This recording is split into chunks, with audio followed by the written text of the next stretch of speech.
দেখ, আমি যেখানে কাজ করি তারা আমাকে বিশ্বাস করে আমার উপর সমস্ত ভার ছেড়ে দিয়েছে। প্র্যাকটিক্যালি তারা আমার কথায় ফ্যাক্টরি এক্সপ্যান্ড করেছে। এই সময় ছেড়ে চলে আসাটা কি ঠিক হবে? এই দুঃখটা তো আছেই না ছোটমাদা, কোনো কথা শুনতে চায় না। তুমি তো কারোর সঙ্গে কোনোদিন মিশবে না, কোনো কথাও বলবে না, কারোর সঙ্গে কোথাও যাবেও না। দাদা, লোকের সঙ্গে তো মেলামেশা করা ভালো, বুঝলে? না না না না, আপনি কেন মাটিতে বসবেন? আপনি এখানে বসুন। এখন আমরা সবাই সমান, আমাদেরই রাজার রাজত্বে। আচ্ছা, তোমরা একটা বসবার জায়গা দাও। অনিশ মিত্র। মথুরা মোহন মন্ডল, কবি সম্মেলনের অফিস থেকে। ও হ্যাঁ, বলুন দাদা। আরে শোনো শোনো, কাল সকালে নিখিল ভারত আধুনিক কবি সম্মেলনের রিসেপশন কমিটির একটা মিটিং আমরা ডেকেছি। তুমি সকাল সকাল চলে এসো। ঠিক আছে, যাবো। মিটিং কটায়?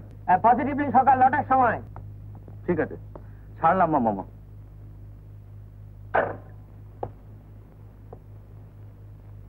অনু, কি করছিস?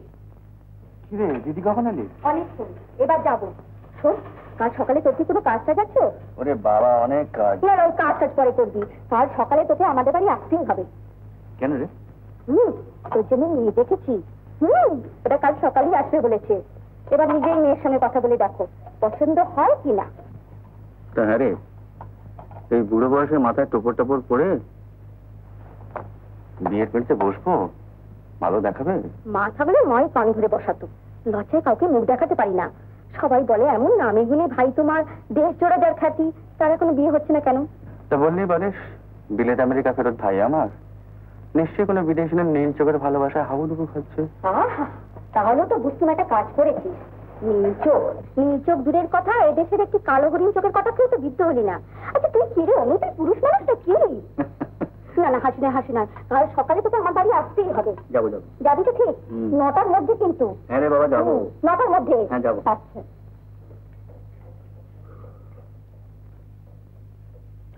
Miss Turner of African Trade Corporation of Mombasa and Addis Ababa has requested us. Well, Miss Jones, this for the day. I should call you later on. Onish Bose, তোর সঙ্গে আমার কতগুলো পরামর্শ আছে। দেখ, আমরা তো এক্সপোর্ট লাইসেন্সটা পেলাম, আমি ভাবছিলাম যে তুই যদি একবার আফ্রিকা ঘুরে আসিস, কারণ ওখানকার মার্কেট তো আমাদের বোঝা দরকার। আর তাছাড়া কত ফরেন কম্পিটিটর আছে। মনে তো রয়েছে? আরে না না, ফরেন মার্কেট বোঝার মতো অভিজ্ঞতা কি মনীষের আছে? না না, তুই ঘুরে আয়, I can depend on you. কিন্তু আমার ফ্যাক্টরিকে আমাকে ছাড়বে? তাহলে তুই ফ্যাক্টরিটা ছেড়েই দে। ওটা হলো চাকরি আর এটা হলো নিজেদের ব্যবসা।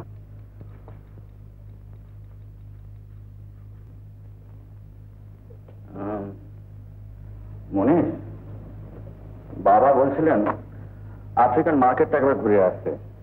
তা আমি বলি কি, তুই জানা। আমি? তুমি থাকতে আমি যাবো কেন? আর দাদা, এবার তুমি আমাদের কোম্পানিতে জয়েন করো না?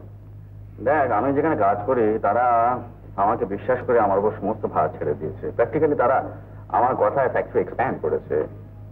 এই সময় ছেড়ে চলে আসাটা কি ঠিক হবে? হ্যাঁ, সে তো নিশ্চয়ই। দাদা, বড়দি এসেছিল। হ্যাঁ।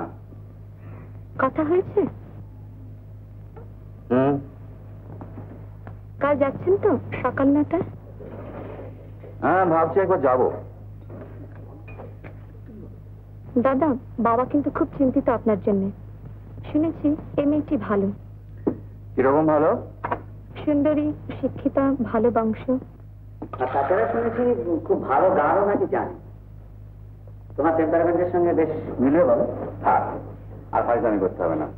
নিজেরা প্রেম করে বিয়ে করেছো, ভালো করে ঘর সংসার করো, দাদাকে আর জ্ঞান দিতে হবে না। না,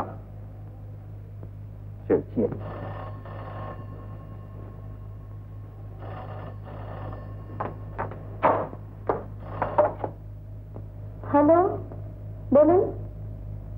আচ্ছা, একটু ধরুন।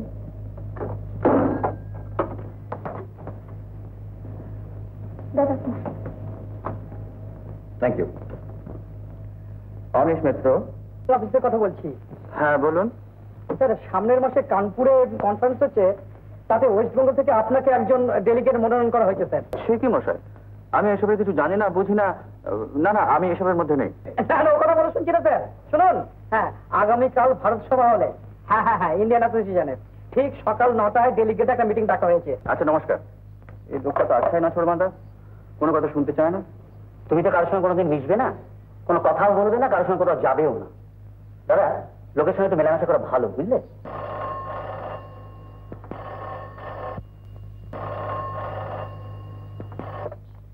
অনিশ মিত্র। আমি ঘোষাল বলছি, জানেন? ঘোষাল ভারতীয় সঙ্গীত কলা কেন্দ্র থেকে। কি চিনতে পারছেন না নাকি? হ্যাঁ বলুন বলুন, কি ব্যাপার? কাল সকাল 9টায় যদি একবার দয়া করে আসেন। কাল সকাল 9টায় তো? ঠিক আছে, আমি আসবো। এই 9টা আমার 12টা বাজিয়ে দেবে। এই খোদাবাক, শোনো, আজকে রাত্রে তুমি আমার গাড়ি চেক আপ করে রাখবে আর ফুল ট্যাঙ্ক পেট্রোল করে রাখবে। কাল খুব ভোরে আমি বেরিয়ে যাবো। সে কি দাদা, কাল সকাল 9টায় বসির বাড়ি? না না, কাল সকালে দীঘা। ক্রিকেটারটি উত্তম কুমারের মতো না? Really handsome. বাজে বকিস না, চোখ দুটোকে খাঁদার মতো। চেহারা হচ্ছে দার্শনিক সেদিনটা, তোর সঙ্গে মানাবে ভালো। যা বলে। আরে অনিশ বাবু, আপনি চিনতে পারছেন তো? আপনি? গার্লস কলেজে আছি, মিসেস সীতা রায়। ও আচ্ছা আচ্ছা, আপনি তো আমাদের পাড়াতেই থাকেন। হ্যাঁ, নমস্কার। কিন্তু আপনি একা একা দীঘায় কবে এলেন? গতকাল। ক্যালকাটা ডিস্ট্রিক্ট কলেজের ফার্স্ট ইয়ারের ছেলে মেয়েদের ইন্টার কলেজ ক্যাম্প হচ্ছে এখানে। আমি এখানে মেয়েদের নিয়ে এসেছি। হ্যাঁ। মেয়েরা, তোমরা চলে যাও ক্যাম্পে, চলে যাও। গো গো। অনিশ বাবু, আজ আপনি আমাদের ক্যাম্পে আসুন। আমি ক্যাম্পে মানে? না না, একবার যখন আপনাকে এখানে পেয়েছি তখন কিছুতেই ছাড়ছি না। না মানে আমি কবি অনিশ মিত্রকে ক্যাম্পে পেলে মেয়েরা খুশি হবে। কিন্তু আমি ক্যাম্পে কি করব?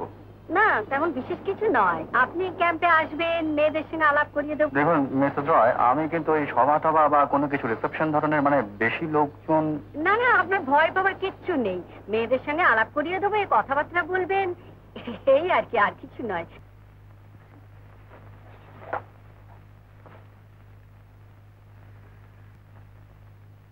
বসুন।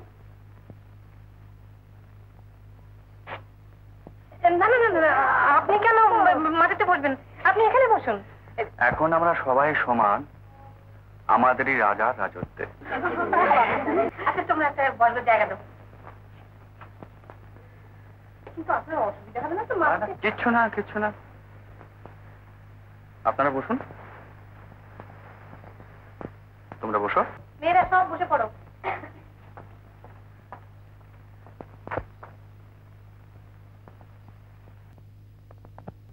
তোমাদের তো আগেই এর পরিচয় বলেছি।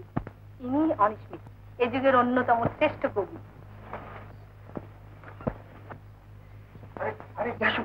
শোনো শোনো, সবাইকে উঠে উঠে পায়ে হাতে প্রণাম করতে হবে না। তোমরা জায়গায় বসে কপালে হাত ঠেকাও, উনি প্রণাম দেবেন।